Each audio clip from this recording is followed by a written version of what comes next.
Hello class 10th के student, अब हम स्टडी करेंगे अपने इस वीडियो में कार्बन के अपरूप। पिछले वीडियो को आप लोग स्टडी कर लेना। जिन्होंने इस पिछले वीडियो को स्टडी नहीं किया है तो आपको कार्बन चैप्टर और उसके यौगिक चैप्टर से संबंधित स्टार्टिंग के इंफॉर्मेशंस मिल जाएंगी। तो हम देखते हैं कार्बन के अपरूप क्या होते हैं। जब एक ही तत्व अलग अलग भौतिक रूपों में पाया जाता है तो उसे अपरूप कहते हैं। अपरूप मतलब उसी का कोई दूसरा रूप। कार्बन के 3 प्रमुख रूप हैं। कौन कौन से हैं? नंबर 1 हीरा, जिसे डायमंड कहते हैं, और नंबर 2 ग्रेफाइट, नंबर 3 फुलरीन। अब हीरे के गुण देख लो। यह सबसे कठोर प्राकृतिक पदार्थ है। ध्यान रखना, एग्जाम में पूछ सकते हैं कि सबसे कठोर प्राकृतिक पदार्थ कौन सा होता है, तो हीरा बता देना। और इसमें त्रिविमीय दृढ़ संरचना पाई जाती है। यह बिजली का कुचालक होता है। ग्रेफाइट कैसा होता है? यह चिकना और फिसलनदार होता है।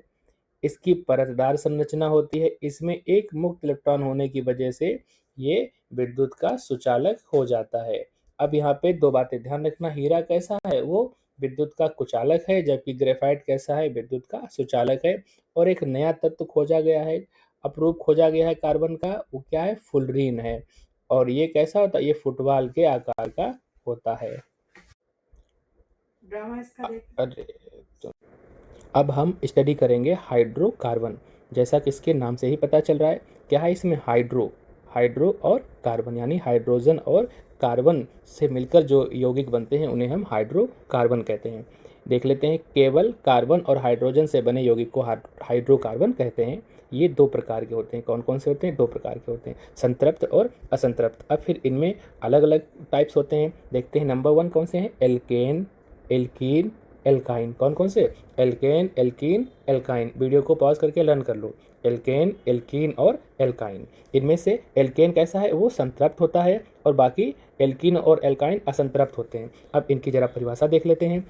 एल्केन की परिभाषा, कार्बन परमाणुओं के बीच केवल एकल बंध होता है, यानी जब सिंगल बॉन्ड होता है तब उन्हें हम एल्केन कहते हैं। और ये कैसे होते हैं? ये संतृप्त हाइड्रोकार्बन होते हैं। इनका सामान्य सूत्र देखते हैं। ये तो आपको याद करना पड़ेगा, रटना पड़ेगा इसको। क्या होता है? CnH2n+2। ये एल्केन का सामान्य सूत्र होता है। उदाहरण देख लेते हैं।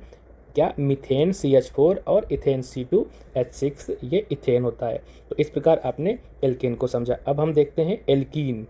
क्या होता है इसमें? कार्बन परमाणुओं के बीच कम से कम एक द्विबंध होता है, यानी जब डबल बॉन्ड होता है तब इसे एल्कीन कहते हैं। इसका केमिकल फार्मूला देख लें। इसका सामान्य सूत्र देखते हैं। CnH2n। अंतर कर लो। एल्केन से क्या होता है? CnH2n+2 होता है, जबकि एल्कीन में क्या होता है? CnH2n होता है। एग्जाम्पल देख लेते हैं। एथीन C2H4, ये इसका क्या होता है? ये एथीन होता है, एल्कीन का एग्जाम्पल। अब दूसरा देखते हैं हम लोग। एल्काइन, ये भी असंतृप्त होता है। क्या डेफिनेशन हुई? कार्बन परमाणुओं के बीच कम से कम एक त्रिबंध यानी ट्रिपल बॉन्ड होता है, तब इसे एल्काइन बोलते हैं। क्या इसका फार्मूला हुआ भाई?